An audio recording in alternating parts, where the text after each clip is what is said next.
Hey guys, welcome back to my channel. If you are new here, hello, what's up? My name is Waldorf. Today I'm super stoked because I am going to be kind of just chit-chatting with you guys about my de-stress slash mental health routine, or basically just things I do to kind of relax and take a mental break. If you guys have been following me for a minute, earlier this year I posted a video on how lost I was feeling and how kind of just alone I was feeling, and that this was the year that I was gonna kind of figure my shit out. And I have been doing that this summer especially. I have really just been taking some time for myself and trying to figure out things that work for me and just how to incorporate them into my everyday life.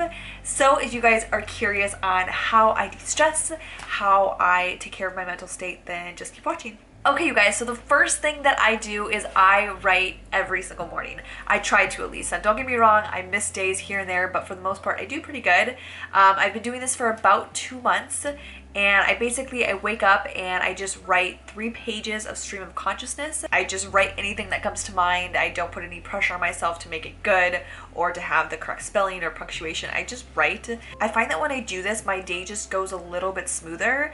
I've definitely missed days here and there, don't get me wrong, but when I do it, I kind of just let out anything that's weighing me down, any negative thoughts, and it's such a good way to start my day. And I've really noticed that by doing this, I start the day off a little bit more positive. Along with that, I've also had a few breakthroughs just from doing this. If there's like an issue or a problem that's really weighing me down and I don't know how to handle it, I've literally figured out how to handle it, or what I want to decide and the decisions I want to make just from doing stream of consciousness. I'm a huge fan of this, and I've just found that it really helps start my day, and there's no negative to doing this. Okay, you guys, the next thing I do to de-stress is I do less social media. And I feel like everybody's kind of doing this, right? Like, they're taking breaks from social media because it's a lot to handle in our mental state. It has been helping so much. I used to be on Instagram all the time. Literally, I would wake up every morning and just start my day with Instagram, which is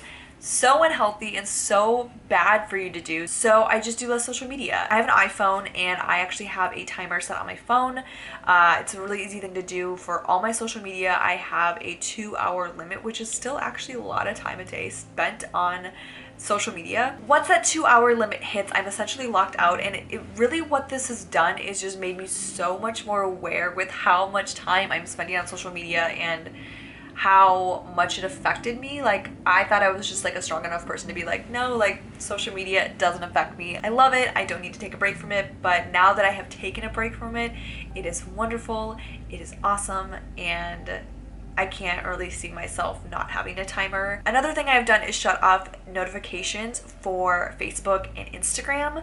I don't really use Facebook that much anyways, but Instagram, like I was saying, I use all the time, and just having the notifications shut off has been really nice, because even though I feel like I don't get like a ton of notifications throughout the day, I would get them here and there, and it would just prompt me to be like, okay, like, I got a notification, I need to go on. So having them shut off is just, I don't even think about it until I'm like, oh, I kind of want to go on Instagram. Okay, you guys, the next thing that I incorporate into my mental health routine is I use CBD oil. So CBD oil, I feel like, is all the rage right now. People are super duper into it. If you're not familiar with what it is essentially an oil.